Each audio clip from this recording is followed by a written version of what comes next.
The pothole pandemic continues to eat away at our tires, rims, cars, pocketbooks, and sanity. How much did yours cost you? About $200. $200 right there. Before you end up on the side of the road and might be able to save yourself just a little bit of money on a towing bill and new tires and a long day of trouble. I forgot about the towing. Okay, 7 Action News investigator Jim Kirsten joins us roadside tonight with some good advice. All right, Jim, save us all.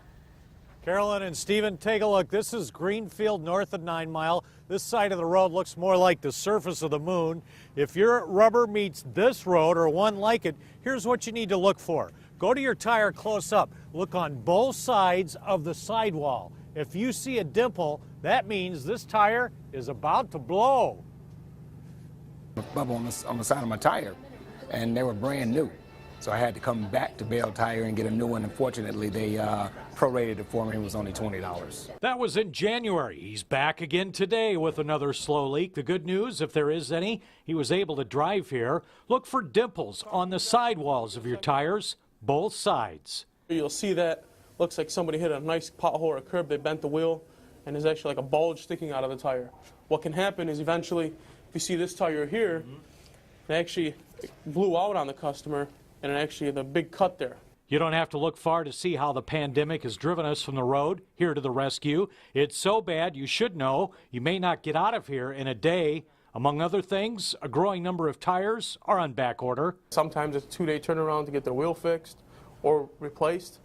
So we're having a lot of issues with that. People are angry and upset. Some experts have suggested you can change your tire size to larger, stronger sidewalls, sometimes called minus sizing, but that can bring new trouble. There is some issues with that. It will affect the speedometer. It will change a couple of settings on the ABS. If you are getting new tires, look closely at them yourself. There's a DOT number that ends in 4 digits. The last 4 digits are 1303.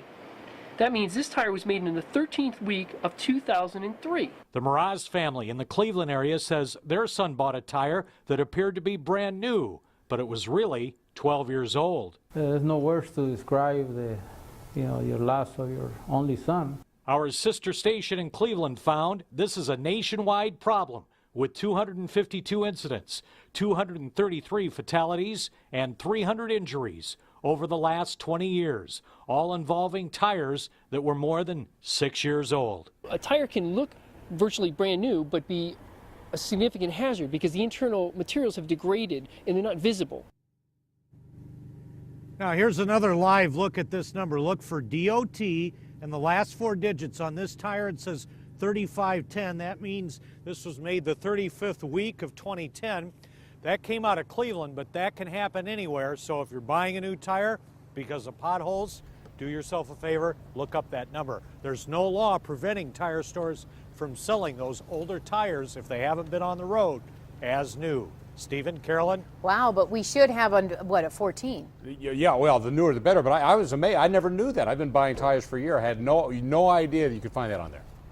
That's right. Yeah, you're a car guy. You should have known that. I should have realized that. Had no clue right there. So thank you. That's great information. Check the date on the tires, not the date you bought it, but the date it was made. Well, I'm going to check my tire. There you go. Yeah, we'll all go out in the parking lot and check our tires.